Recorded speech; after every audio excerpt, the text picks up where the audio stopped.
to explain how software development is deeply, deeply indebted to ancient Greek philosophy. Yeah, that's right. Ancient Greek philosophy. If there's one phrase I could stick to your brains tonight, it would be this: practical metaphysics. Practical just means something you can apply, something you can use, right? But metaphysics, that's a little more difficult. This is a concept that comes from ancient Greek philosophy, and this is basically what we're going to unpack tonight. So how I'm going to proceed here is I'm going to give you a little cast of characters, the people who were responsible for developing this theory, for building this theory. And we're going to start a long time ago with the father of Western philosophy, which was Socrates, right? Now, Socrates was an itinerant philosopher. He basically had students follow him around, and he asked them questions, they asked him questions. But did you know Socrates never actually wrote anything down?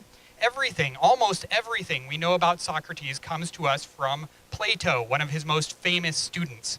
Now, Plato wrote down these dialogues many years after Socrates had passed away, but he writes volume after volume explaining the basics of philosophy. He starts a school, and his prize student is Aristotle. Now, Plato and Aristotle, they don't always see eye to eye on things, okay? They start two separate schools. But between the two of them, they develop all the subdisciplines that today we call philosophy. All right, let's jump forward, say, 2,500 years, and we've got this guy, Alan Turing, the father of computer science. In the 1940s, 1950s, Turing writes these seminal works in computation, and then he's instrumental in building some of the first digital computers, okay? So that's our cast, except we've got a special appearance from this guy, Rene, I think, therefore I am, Descartes. Okay, he's going to help us bridge the gap here, because what we're talking about is about 2,500 years of history.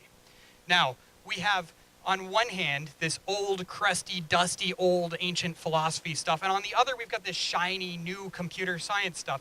How in the world are we going to connect these two things together in the way that I'm suggesting?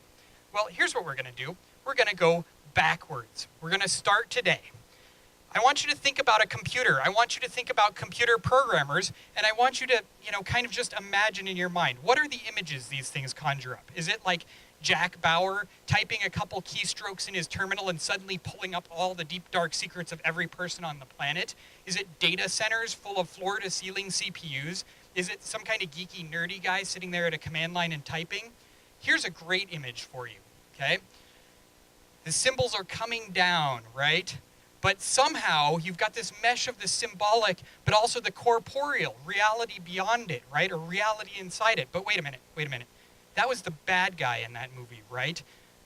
So is this a Hollywood invention, this whole idea of the computer tricking us? Actually, that comes from Descartes. In the Meditations, Descartes tells a story. He says, imagine that all of what you think is reality is just the machinations of an evil demon pumping information into your mind. Sound familiar? What's Descartes getting at here? He's getting at this. He wants you to start asking fundamental questions about what's real. What are the real constituent parts of reality? What is reality really composed of? That's called metaphysics.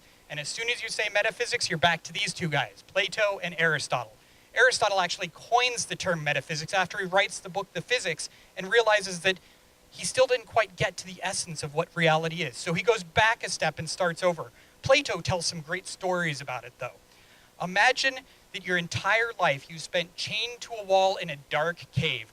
All you know about reality is the flickers and shadows you see on the wall. Now imagine someday you manage to free yourself and you come up out of the cave into reality. You see, the stars in the sky, the trees, the leaves. You smell new smells. You touch new things.